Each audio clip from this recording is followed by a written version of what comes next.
Eileo guys, and welcome back. If you're new to the channel, welcome. I do have MSO monster reviews up and a couple of other guides depending on whatever you fancy, but if you are a veteran of the channel, you guys know what time it is. So Sphinx is back. My video might be kind of late. You know, I did post saying that it was gonna be kind of late because your boy got tests, your boy got other things going on, but here today we'll be reviewing Sphinx. So let's go ahead and check out the dark one. Now the dark one is a balanced type. His HP is fine, coming in at nearly 28k. His attack is okay at 3k, and then his defense is 2.7k. Not extraordinary, but he is a balanced type, so all in all his stats are pretty fair. A 3k stat on a balanced type, especially for Nat 4, I can't complain too much. Not too much. But he is critical hit reliant, so if you pull one and you want to use one, he needs a square. He absolutely needs a square. But he comes in with blind, and then he has unflinching strike, which is an AoE. Now, the only issue here with him is number one, unflinching strike isn't the best. It could definitely do damage. I don't know why I have to cough, but it can definitely do damage. It's just that it being an AoE and not C strike, courageous strike, means its damage is going to be a lot less. Its skill is a lot lower than courageous strike. But I mean, how many dark mons do we have in the game that have unflinching strike or can do courageous strike? Hardly any. So even if you don't have anything else, at least for light titan, I mean, I don't really see an issue of trying to pick one up if possible. I mean, depending on the other ones once I go through them, but all in all, he's not that bad. I mean, blind has its own use, but his main selling point is unflinching strike. It would be a little bit better in my opinion if it was swapped, but it is what it is. He's not bad. I mean, you can't be too choosy here because getting light and dark Nat 4s or Nat 5s that are courageous strikers is already a big deal anyway. So I can't flame the dude hardcore. So if you need a Darkmon that is a pseudo C striker, at least for now, go ahead and pick him up. Next up is the light Sphinx. He's coming in with nearly 31k HP, 3.4k attack, and then 1.9k defense. Very, very glassy. Extremely glassy. But HP pool is great. Attack is great for Nat 4. No complaints at all. And he as well needs a square slot. He absolutely needs a square slot. So he comes in with Elemental Edge and Seal. I remember when Sphinx came around like last year in June, according to my video, that people were running Sphinx, light Sphinx in their comps, and they had him on like a ruin set and stuff.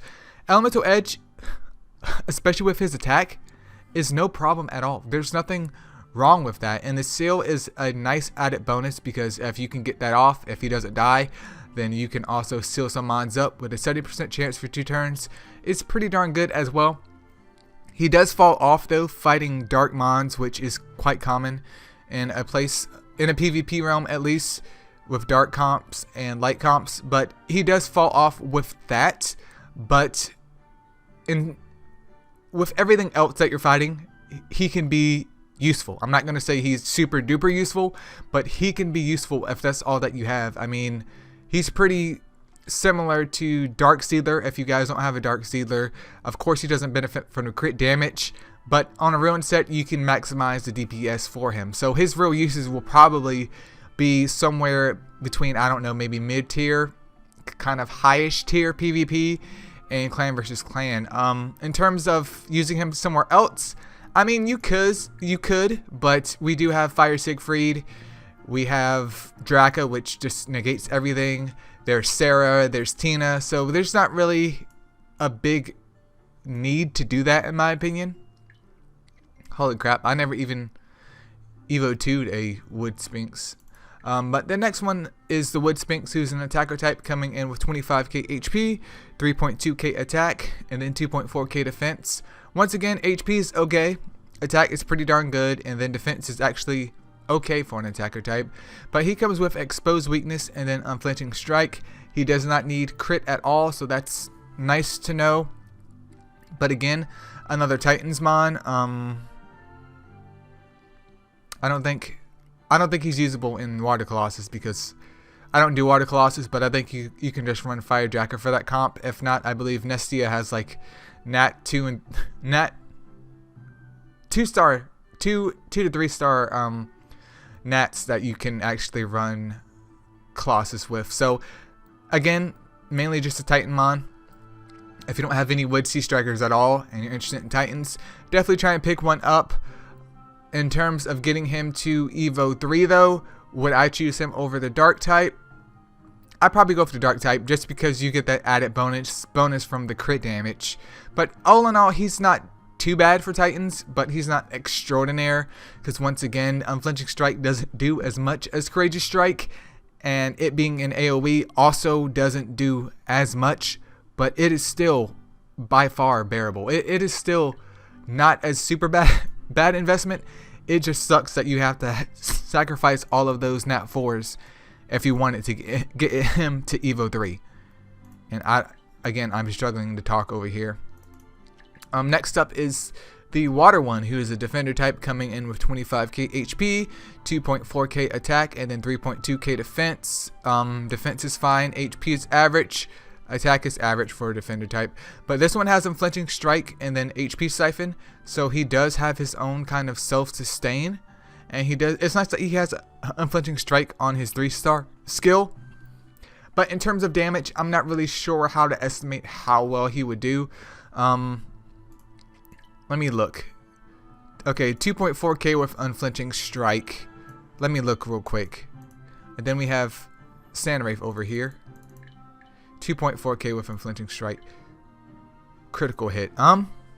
Actually, in theory, he may not be as bad as I thought he would be, to be honest.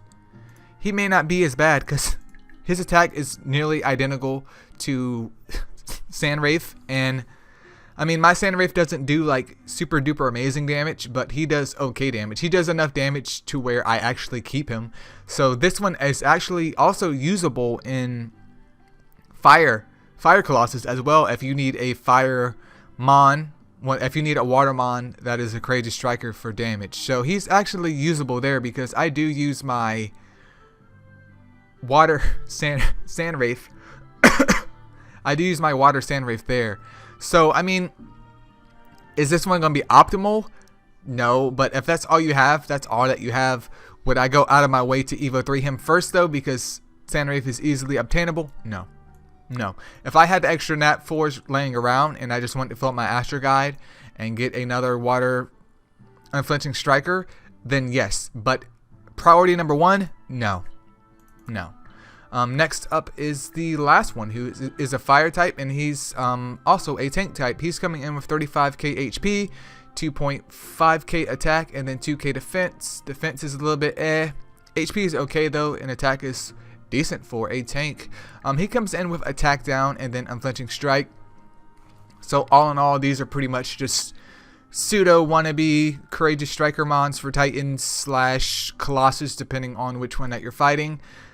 His attack down isn't bad at all, 70% chance for 2 turns, but again with the Unflinching Strike, I've already went over this like a dead horse.